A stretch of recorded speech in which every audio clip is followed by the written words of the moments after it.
ओम नमः शिवाय। हर हर महादेव। जय शिवा शंभू। दोस्तों, 19 अगस्त सावन पूर्णिमा, रक्षाबंधन। इस दिन चुपचाप गाय माता को खिला दें। यह एक छोटी सी चीज, रोड़पति भी होंगे, करोड़पति मिलेगी, सभी संकटों और कासन से मुक्ति, मृत्युदंड पितृदोष तुरंत होगा खत्म। पूरे साल आपके घर में भरे रहेंगे ना। धन के भंडारियों कहें कि आपकी साथ पूछते तक करेगी। आपके रुपयों पैसों पर राज सांड पीढ़ियां तक बैंक बैलेंस ही चला जाएगा और आपके जीवन के जो भी दुख दर्द संकट कष्ट है वे सब दूर हो जाएंगे और सुख आपके कदमों में आ जाएंगे। सुख आपके पास आ जाएगा यदि आप यह एक खास और महत्वपूर्ण चीज चुपचाप गे माता को मिला देते हैं। 19 अगस्त सावन पूर्णिमा के दिन, क्योंकि इस बार सावन पूर्णिमा के दिन पूरे 500 सालों के बाद ऐसा दुर्लभ संयुक्त बना है जिसमें कि यदि आप गे माता से जुड़े वह उपाय करते हैं तो 7 पूछते तक 7 पीढ़ियां तक बैंक बढ़ता चला जाएगा, कमी नहीं होगी। धन दौलत की अन्य धन के भंडार भरे करेंगे। आपके घर में ऐसा दुर्लभ संयुक्त है। पूरे 500 वर्षों के बाद इस बार सावन पूर्णिमा के दिन तो दोस्तों कौन कौन से उपाय हैं गे माता से जुड़े, क्योंकि आपको सावन पूर्णिमा के दिन करने हैं। इस वीडियो के मध्य से हम आपको वही बताएंगे जिन उपाय को करने से आपके जीवन के तमाम प्रकार के दुख दर्द संकट कष्ट दूर हो जाएंगे और सबसे बड़ी बात, आपके जीवन से तत्काल गरीबी समाप्त हो जाएगी। इस वीडियो के मध्य से हम आपको बताएंगे। तो दोस्तों, बहुत ही महत्वपूर्ण वीडियो है। यदि इस वीडियो को आप देखेंगे, उन उपाय को जी प्रकार बताएं, इस प्रकार करेंगे तो इस उपाय को करने से 7 पीढ़ियां तक का लाभ मिलेगा। साथ आने वाली 7 पीढ़ियां तक को लिए आपको प्रभावशाली उपाय बता रही थी। 7 पीढ़ियां तक फायदा मिलेगा। इस उपाय को करने से बैंक बैलेंस कमी नहीं होगी, दुख दूर हो जाए, हाथों हाथ सुख हाथ के कदमों में ए जाएंगे। इतना शुभ संयुक्त बना है गे माता से जुड़े उपाय करने का। इस बार सावन पूर्णिमा के दिन तो दोस्तों कौन कौन से उपाय हैं, पूरा वीडियो देखना। पूरा वीडियो देखोगे तो यह लाभ मिलेगा। बीच बीच में से वीडियो देखोगे तो कोई लाभ नहीं मिलने वाला है। यदि आप चाहते हैं कि धन से आप माला माल हो, जैन गरीबी समाप्त हो जाए और आपकी अन्य धन के भंडार बने रहे, तो पूरा वीडियो देखकर ही जैन सबसे पहले तो आपसे रिक्वेस्ट करते हैं वीडियो को लाइक कर दें सबसे पहले और सच्चे दिल से कमेंट्स बॉक्स माता लक्ष्मी जय गौ माता आवश्यक लिख देना, जिससे समस्त मनोकामनाएं पूर्ण हो जाएं। और साथ ही साथ वीडियो को दोस्तों के पास शेयर जरूर करना ताकि और लोगों का भी भला हो। यदि और लोगों की भला के बड़े में आप सोचेंगे, भलाई के बड़े में सोचेंगे, तो आपका भला अपने आप हो जाएगा। यह मान ले शेयर दूर कर दे ज्यादा से ज्यादा वीडियो को। तो दोस्तों, सबसे पहले तो आपको बता दें गाय माता के उपाय बताने से पहले कि हिंदू पंचांग के अनुसार पूर्णिमा आने वाली है। धार्मिक ग में इस दिन स्नान तक और दान का विशेष महत्व है। सावन पूर्णिमा के दिन यह पर्व गुरु के प्रति सम्मान और आभार प्रकट करने के लिए हर साल सावन मास की पूर्णिमा को मनाया जाता है। गुरु शब्द का अर्थ होता है अज्ञान के अंधकार को दूर करने वाला गुरु। अपने ज्ञान से शिष्य को सही मार्ग पर ले जाते हैं और उनकी उन्नति में सहायक बनते हैं। सावन पूर्णिमा इस दिन जो भी आप उपाय करेंगे, किसी भी प्रकार के कोई उपाय करेंगे तो उसका प्रभाव, उसका असर आपको 100% मिलता है। प्रभावशाली उपाय जो भी आप करेंगे उसका अब आपको अवश्य देखने को मिलेगा। जहां दोस्तों आपको बता दें, और गुरु एक ऐसा शब्द है जो ज्ञान प्रेरणा और मार्गदर्शन का प्रतिबिंब है। गुरु वे होते हैं जो अंधकार में प्रकाश लाते हैं, अज्ञानता को दूर करते हैं और हमें जीवन का सही मार्ग दिखाते हैं। सावन पूर्णिमा, जिसे सावन माह का आखिरी दिन भी कहा जाता है, जिसे सावन पूर्णिमा के नाम से भी जाना जाता है, हिंदू धर्म का एक महत्वपूर्ण त्योहार होता है।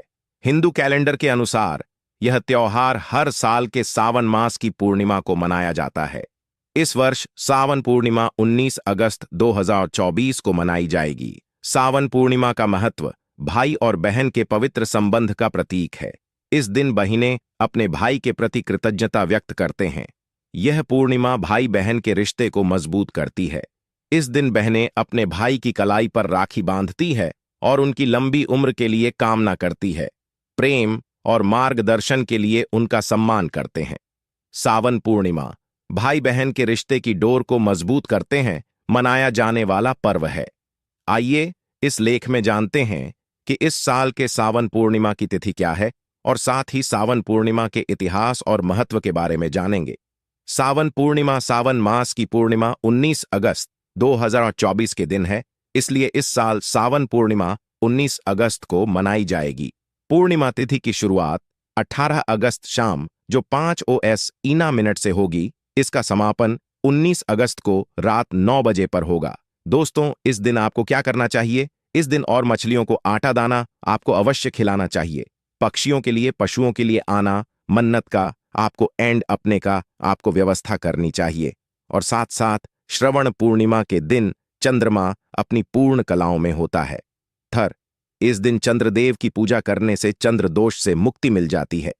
तो दोस्तों, यदि आप चाहते हैं कि आपके जीवन से हर प्रकार के दुख दूर हो जाए, तो दोस्तों आप क्या करेंगे? आप चंद्रमा को एक पत्र में एक तो लौटे में कच्छ दूध अर्पित कर दें। जब भी चंद्रोदय हो, पूर्णिमा की रात ऐसा करने से ऐन धन की बरकत होती है, घर में धन प्रताप के योग्य बनते हैं और समस्त दोष से भी छुटकारा मिल जाता है। और इस दिन भगवान विष्णु और माता लक्ष्मी की पूजा का विधान है। विधि विधान से, श्रद्धा भाव से भगवान विष्णु जी माता लक्ष्मी के दर्शन करें, पूजा करें, आरती उतारें। ऐसा करने से सुख, धन और समृद्धि की प्रताप होती है। व्यक्ति जो कि गमा में भगवान शिवा की विशेष पूजा अर्चना की जाती है, तो इसलिए आप सावन पूर्णिमा के दिन भगवान भोलेनाथ का भी अभिषेक करना चाहिए। कुछ ना बने तो एक लोटा जल अवश्य अर्पित कर दें। यह भी ना बने तो दोस्तों उनके दर्शन जरूर करनी है। भगवान शिवा और मां पार्वती के समस्त कार्य आपके पूर्व ऐन हो जाएंगे। और दोस्तों, बात करें कि गे माता से जुड़े कौन कौन से उपाय आपको करनी चाहिए सावन पूर्णिमा के दिन, जिससे समस्त मनोकामनाएं पूर्ण हो। 7 पीढ़ियां तक धन दौलत बढ़नी चली जाएगी, आपकी 7 पूछते तक करेगी। आपके रुपयों पैसों पर राज्य, तत्काल गरीबी समाप्त हो जाएगी। सभी दुख होंगे दूर और सुख आपके कदमों में होंगे।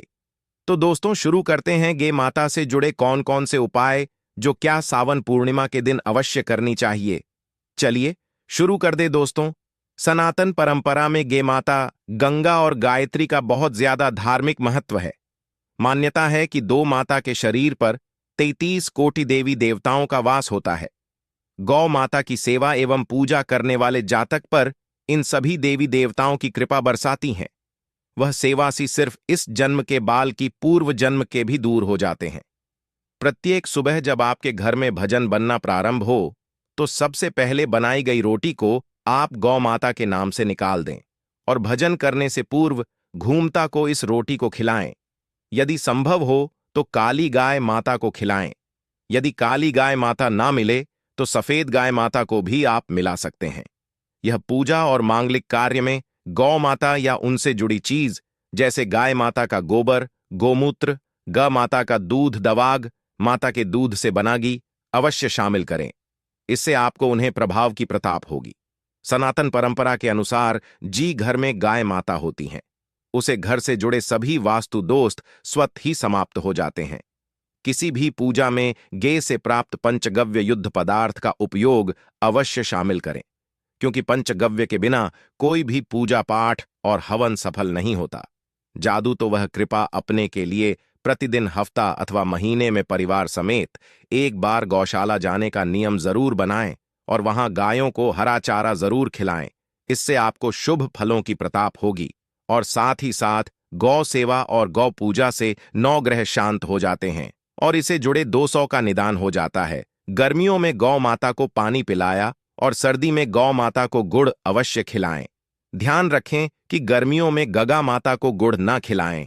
अनेक देवी देवताओं को अपने शरीर पर धारण करने वाली गौ माता से जुड़े कई शुभ और अशुभ संकेत भी होते हैं। मसलन गे माता का दूध धोते समय यदि गे माता ठोकर मार दे और सर दूध बिखर जाए तो अपशगुन होता है। यदि कोई यात्रा पर निकाल रहा हो और गौ माता अपने बछड़े को दूध पिलाता सामने ये जाए तो निश्चित रूप से जीत यात्रा के लिए आप निकले हैं। यात्रा आपके लिए अवश्य सफल होगी और वह कम जिसके लिए आप निकले हैं मैं अवश्य ही पूर्ण होगा। यात्रा पर जाते समय बाई और गौ माता की आवाज आना और रात्रि में गौ माता की बीमा करना भी शुभ होता है दोस्तों। साथ ही साथ गौ माता के साथ आप भूलकर भी यह काम ना करें, अन्यथा मिलता है घर नरक और जीवन भर की परे निशानियां।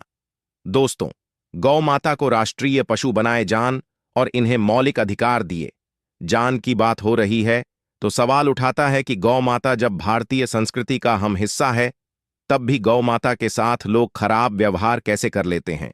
गौ माता दर दर भटकती रहती है, भरपेट इन्हीं चारों तक लोग नहीं देते। गौ माता जब तक दूध देती रहती है तो उनकी सेवा होती है, और जैसे ही दूध देना बैंड कर देती हैं तो लोग इन्हें उनकी किस्मत पर छोड़ देते हैं, सड़कों पर और गलियों में भड़काने के लिए। ऐसे में गोवंश जीवन को कोई डंडे से मारता है तो कोई उन पर पानी डाल देता है, कभी वाहनों से इन्हें ठोकर लग जाती है तो कभी बीमा होकर बेचारी एक गौ माता दम तोड़ देती है। ऐसे में जरूर है इन बातों को जानकारी। गौ माता को लेकर शास्त्रों में क्या कहा गया है, गौ माता के साथ आपको कैसा व्यवहार करना चाहिए। या दोस्तों, गौ माता को कभी भी मारना पीटना नहीं चाहिए। शास्त्रों में गौ माता को माता का दर्ज दिया गया है। गौ माता को कटने पीटने वाला, माता को काटने पीटने वाले के समाज पाप का भाग माना जाता है। ऐसे घरों को नरक लोक में वर्षों तक कष्ट भोगना पड़ता है। अगले जन्म पशु यानी मैं मिलता है। कथा है कि गौतम मुनि ने गलती से गौ माता को डंडा मार दिया था, जिससे गौ माता की मृत्यु हो गई थी, और इस पाप से मुक्ति के लिए इन्हें वर्षों तक तपस्या करनी पड़ी। भगवान श्री कृष्ण जी ने बेल स्वरूप में आए व्रत असुर का वध कर दिया था, जिससे मुक्ति के लिए भगवान श्री कृष्ण को संपूर्ण तीर्थ को एक कुंड में बुलाना पड़ा, और इस कुंड में स्नान से वह पाप मुक्त हो गई थी। या दोस्तों, साथ ही साथ जो लोग पानी पी रही गौ माता को भागते हैं, वे घर पापी के भाग्य बनकर नरक भगते हैं, ऐसा पुराण में बताया गया है। जबकि 2 लोग के माता के लिए प्याऊ और 4 बनवेट हैं, वह मां भाग्यवान होते हैं। ऐसे लोग घर पाप से मुक्त होकर स्वर्ग का जाते हैं और बड़े ही धनवान कल में जन्म लेकर सुख भगते हैं। और साथ ही साथ आराम कर रही गौ माता को कष्ट देकर कभी भी उठाना नहीं चाहिए। कहते हैं कि जिस स्थान पर गौ माता बैठी है, वहां से नकारात्मक ऊर्जा समाप्त हो जाती है। गौ माता के बैठने की जगह को जो लोग नियमित साफ रखते हैं, वे पूर्व जन्म में किया गए जान अनजाने में बापू से मुक्ति हो जाते हैं, और वह लोग में ठान पाते हैं। गौ माता को डंडा मारकर उठाना, पानी डालकर उठाने से बैठना चाहिए। इनकी पीठ पर बैठने से महापाप लगता है। ऐसे लोगों को नरक की यातना भोगनी पड़ती है। एकमात्र देव के अंश के उत्पन्न नंदी ही गोवंश है, जिस पर स्वयं महादेव और महादेवी सवारी करती हैं। क्योंकि नंदी ने स्वयं अपनी इच्छा से महादेवी की सवारी बनना स्वीकार किया था, और साथ ही साथ शास्त्रों में गाय के दान को बहुत ही महत्व दिया गया है। परंतु ऐसी गाय का दान कभी नहीं करना चाहिए जो बूढ़ी और बीमार हो। कठोपनिषद में नचिकेता की कथा भी इस संदर्भ में है कि जिस नचिकेता ने पिता द्वारा बूढ़ी गाय को दान करने पर आपत्ति जताई थी, दूध देने वाली और बछड़े सहित जो लोग का दान करते हैं, वह महान पुण्य को हासिल करके स्वर्ग में स्थान पाते हैं। दोस्तों, साथ ही साथ सूर्य चंद्र मंगल शुक्र की युक्ति राहु से हो तो पितृदोष होता है। यह भी मान्यता है कि सूर्य का संबंध पिता से एवं मंगल का संबंध होने के कारण सूर्य यदि शनि राहु या केतु के साथ स्थित हो या दृष्टि संबंधी हो तथा मंगल की युति राहु या केतु से हो तो पितृदोष होता है। इस दोष से जीवन संघर्षम बन जाता है।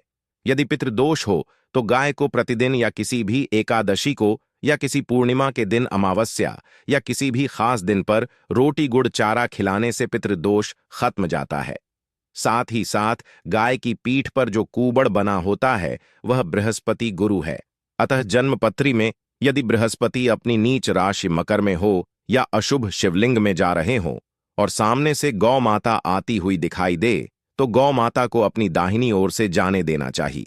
आपकी यात्रा जरूर ही सफल होगी, और जिस घर में गाय होती है उसमें वास्तु दोष स्वतः ही खत्म हो जाता है।